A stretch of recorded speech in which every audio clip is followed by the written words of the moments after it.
దేవుని పరిశుద్ధ గణనామమునకు సమస్త ఘనత మహిమ ప్రభావములు కలుగునుగాక.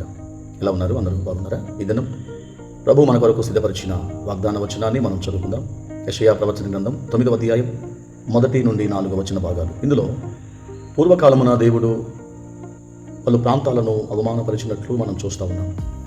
ఇప్పుడు అంత్యదినమున ఈ అవమానపరచబడిన ప్రదేశాలన్నింటినీ మహిమ గల దానినిగా దేవుడు చేయడానికి ఇష్టపడుతూ ఉన్నారు. మహిమ గలది అనే మాట హీబ్రూ బైబిల్ గ్రంథంలో మనం చదివినప్పుడు గొప్పది అని వ్రాయబడుతూ వచ్చు. అది అజ్ఞాన కాలం అని మనం చెప్పుకోవచ్చు. అజ్ఞాన కాలములో దేవుడు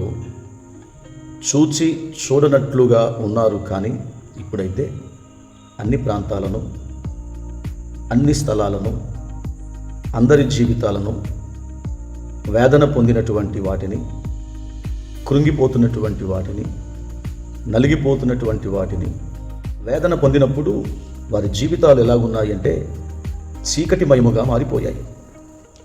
వేదన పొందినటువంటి ఆ ప్రజలు మరణపు నీడలో బ్రతుకుతూ వచ్చారు.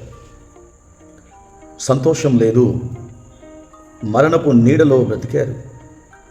ఒక్క మాటలో చెప్పాలంటే వారికి బ్రతుకు అనేది లేని శాపగ్రస్తమైనటువంటి ఆ పరిస్థితులన్నిటినీ దేవుడు తన ప్రత్యక్షతను పంపి తిరిగి తన ప్రజలను రక్షించాలని, తన ప్రజలను ఆదరించి తన అపారమైన తన కరుణ కటాక్షములు వారి మీద మెండుగా అనుగ్రహించాలి అనే ఉద్దేశముతో ఇప్పుడు మహిమ కలిగిన దానిగాను, వారినిగాను చేయడానికి తండ్రి అభిష్టమాయను అని యెషయా ప్రవక్త 9వ అధ్యాయం 1 నుండి 4 వచన భాగాలు మనం చూస్తాం.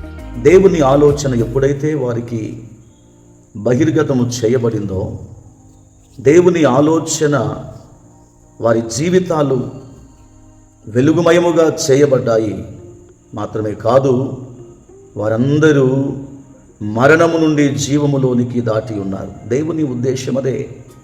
సృష్టికర్త ఉద్దేశం, సృష్టికర్త ఆలోచన ప్రతి ఒక్కరిని ఉజ్జీవింప చేయాలని, ప్రతి ఒక్కరిని తిరిగి కట్టాలని, ప్రతి ఒక్కరిని ఆయన నిలవబెట్టాలని కోరుకుంటున్నారు. ప్రియ జనాంగమా, ఈ వాక్యం వింటున్నా నా ప్రియమైన సహోదరి సహోదరులారా, అధైర్యపడకండి. దేవుడు మీ ఎడల కూడా ఒక ప్రణాళికను కలిగి ఉన్నారు. ఆ ప్రణాళిక మీ ఎడల నిశ్చయముగా ఈ సంవత్సరములో నెరవేర్చబడాలని దేవుని ఆకాంక్ష ఉంటూ ఉంది. ఆ ఆకాంక్ష మీ ఎడల నెరవేర్చబడాలని మనసారా కోరుకుంటూ ఉన్నాను. దేవుడు మిమ్మలను, మీ కుటుంబమును ఆశీర్వదించును గాక. మనలో ఉదయించగా నా కొరకు సర్వము సమకూర్చనే.